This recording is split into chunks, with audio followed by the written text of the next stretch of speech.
उत्तर प्रदेश में विधानसभा उपाध्यक्ष का चुनाव काफी दिलचस्प हो गया है। राज्य विधानसभा का विशेष सत्र 18 अक्टूबर को तय किया गया है। इसी दिन उपाध्यक्ष का चुनाव होगा। बीजेपी जहां वैश्य समाज को साधने का प्लान बना रही है, वहीं सपा बीजेपी के परंपरागत माने जाने वाले कुर्मी वोट बैंक पर नजर जमाए हुए है। इन सब के बीच बीजेपी की सहयोगी अपना दल ने ओबीसी और दलित कार्ड खेलकर बीजेपी को पशोपेश में डाल दिया है।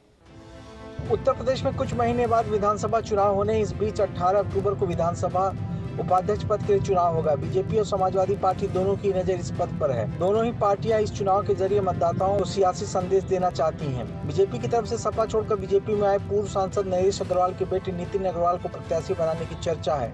माना जा रहा है कि बीजेपी चुनाव से पहले वैश्य समुदाय को सियासी संदेश देने के मकसद से नितिन अग्रवाल को उपाध्यक्ष की कुर्सी पर बैठाना चाहती है। विधानसभा में बीजेपी के पास पर्याप्त नंबर से ज्यादा संख्या, ऐसे में बीजेपी की राह आसान मानी जा रही है। लेकिन बीजेपी के सहयोगी अपना दल ने उपाध्यक्ष के चुनाव में अलग सूर छेड़ दिया है। पार्टी ने सुझाव देते हुए पिछड़े या दलित समाज से डिप्टी स्पीकर बनाने की मांग की है। अपना दल का कहना है कि इससे बीजेपी सरकार के प्रति एक अच्छा संदेश जाएगा।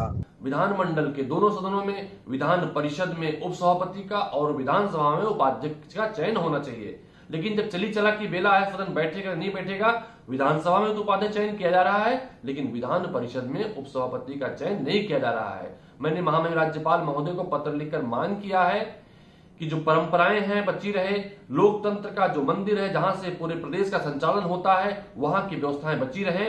इसलिए दोनों सदनों में उपसभापति और उपाध्यक्ष के चुनाव साथ साथ कराए जा सके। देखिए, मैंने अभी कहा कि अखिलेश यादव परंपराओं का न कभी पालन किया है। परिवार में भी उन्होंने अपनी परंपराओं को तोड़ा है।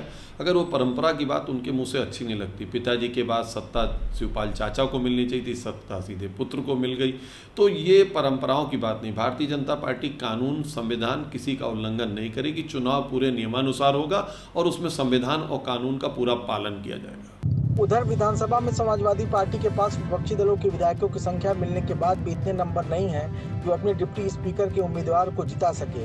इसके बावजूद सपा प्रमुख अखिलेश यादव ने सीतापुर के मोहम्मदाबाद से 6 बार के विधायक नरेंद्र वर्मा को प्रत्याशी बनाया। इसके पीछे अखिलेश यादव की खास रणनीति है। समाजवादी पार्टी नरेंद्र वर्मा को विधानसभा उपाध्यक्ष के पद पर प्रत्याशी बनाकर बीजेपी के परंपरागत माने जाने वाले कुर्मी बेटों को अपने पक्ष में करने का दांव चल रही है।